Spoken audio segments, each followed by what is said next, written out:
লাল 25শে March রাত 1টায় মুজিবকে গ্রেপ্তার করতে গিয়েছিলেন। তার জবানবন্দিতে বলেছিলেন, জেনারেল মিঠার নির্দেশেই 25শে মার্চ রাতের হামলায় তাকে হত্যা করা হয়নি, তাকে জীবন্ত গ্রেপ্তারের নির্দেশ ছিল। 25শে মার্চ রাতে শেখ মুজিবের গ্রেপ্তারের সময় সারা বাংলায় চলছিল অকথ্য নির্যাতন, অবর্ণনীয় অত্যাচার এবং হত্যাযজ্ঞ। অগণিত মানুষ তখন শুনতে চেয়েছিল একটি আহ্বান, একটি আশার বাণী। কিন্তু শেখ মুজিব গ্রেপ্তার বরণ করেন নিশুতি রাতের আঁধারে, একান্ত গোপনে। 1971 সালের 25শে মার্চ রাতে গ্রেপ্তারের পূর্ব মুহূর্ত পর্যন্ত কোন প্রকার স্বাধীনতার ঘোষণা শেখ মুজিব দেননি। পরবর্তীতে দাবি করা হয় যে 25শে মার্চ রাত 11:30 ইপিআর এর ট্রান্সমিটারের মাধ্যমে শেখ মুজিব স্বাধীনতার ঘোষণা দেন, যা চট্টগ্রাম পাঠানো হয়। কিন্তু সেই সময় ইপিআর এর সিগন্যালস বিভাগের মোহাম্মদ আশরাফ আলী সর্দারের সাক্ষাৎকারে এ বিষয়ের সমর্থনে কোনো সাক্ষ্য মেলে না। আশরাফ আলী বলেন, সেদিন আমরা কিছু একটা সংবাদ আসবে বলে বসেছিলাম, কিন্তু তা আসেনি। অতএব চট্টগ্রামে জহুর আহমেদ চৌধুরীর কাছে স্বাধীনতার ঘোষণা পাঠানো হয়েছে বলে যে দাবি করা হয় তা সর্বৈব মিথ্যা। কারণ সেদিন চট্টগ্রামের সাথে টেলিফোন যোগাযোগ ছিল বিচ্ছিন্ন। ক্যাপ্টেন রফিকুল ইসলামের বক্তব্যে আছে, সে রাতে তিনি ঢাকায় পিলখানার সাথে কোনো যোগাযোগ করতে পারছিলেন না। এমনটি কোনোদিন ঘটেনি। তারপরও আজ একথা পরিষ্কার যে শেখ মুজিবুর রহমান ইচ্ছে করলে বহুভাবেই স্বাধীনতার ঘোষণা দিতে পারতেন। অন্তত তার আর কোনো পথ খোলা না থাকলেও তিনি টেলিফোনে ঢাকার সমস্ত পত্রিকাগুলোতে তা জানাতে পারতেন। এবার দেখা যাক 26শে মার্চ পত্রিকাগুলোতে কি ছাপা হয়েছিল।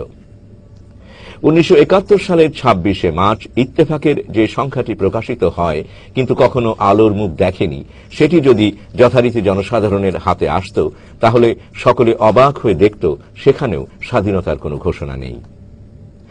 এখন আপনাদের সামনে ইত্তেফাকের সেই বিরল কপিটির প্রথম পাতা প্রদর্শিত হচ্ছে। আপনারা দেখছেন, শেখ মুজিব বলেছেন, এই গণহত্যা বন্ধ করো, আর 27শে মার্চ তিনি হরতাল ডেকেছেন। 26শে মার্চ চট্টগ্রাম মুক্ত থাকায় সেখানকার পত্রিকাগুলো যথারীতি প্রকাশিত হয়, কিন্তু আশ্চর্যের বিষয়, সেখানেও স্বাধীনতা ঘোষণার কোনো চিহ্ন আমাদের কাছে পরিলক্ষিত হয় না। অন্তত রাত 11:30টায় ঢাকার পিলখানা থেকে শেখ মুজিব কর্তৃক স্বাধীনতার ঘোষণা চট্টগ্রাম গিয়ে পৌঁছলে তা সেখানকার দৈনিকগুলোতে হেডলাইন হয়ে আসার কথা ছিল।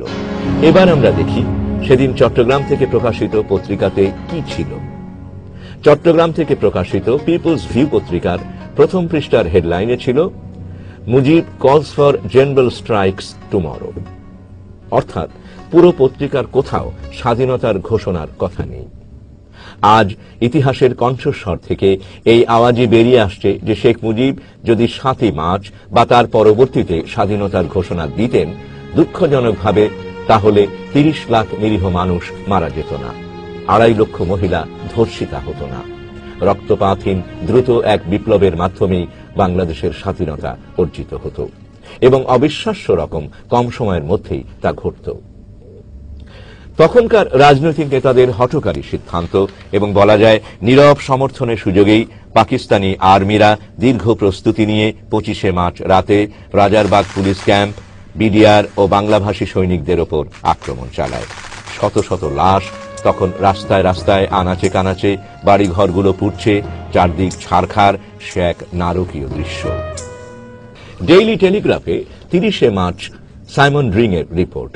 আত্মসমর্পণের আগে শেখ মুজিব তার আস্থাভাজন এক সহকর্মীকে বলেন, আমি যদি পালিয়ে থাকি তাহলে সৈন্যবাহিনী আমাকে খুঁজে বার করার জন্য সমগ্র ঢাকা নগরীকে পুড়িয়ে দেবে। ঢাকা শহরের চারদিকে প্রজ্বলিত এই লেলিহান শিখা আসলে শেখ মুজিবের ওই বক্তব্যকেই জ্বালিয়ে পুড়িয়ে ভস্মে পরিণত করেছে।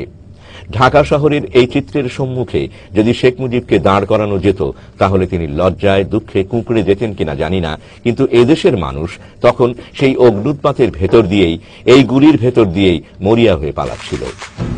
ইতিহাসের নির্মম পরিহাস এই